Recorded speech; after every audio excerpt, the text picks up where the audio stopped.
Good day, Tina here from Yoga Flow with Tina. I'm here to share with you a few tricks about downward facing dog. So let's get into that position in a moment. Here we go. So I'm just going to come down to my hands and knees first and come into tabletop. It's always a nice way to get into down dog. Hands need to be flat. Make sure your hands are nice and wide. So what we're trying to do is create a larger base for the weight through your hands and your wrists. And I'll talk about the wrists in just a minute. Tucking the toes under and lifting the hips. So the deal with down dog is we want to ensure that your back is nice and straight, which means your hips need to be nice and high. Gaze is down at the mat.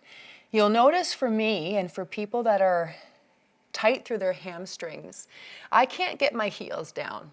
And some people can and some people can't, and that's not really the goal. Straight legs and heels down is a perk, but what's more important is the straight through the spine, okay? So in order for that to happen, I need to have my heels off the mat and my knees slightly bent. If I put pressure on myself to put my heels down and straighten my legs, look what happens to my back. It rounds. So what I really want to do is make a nice long back. Okay? So don't worry about having heels on the ground and having legs straight. Another thing I want to share with you about downward facing dog is what happens with your wrists.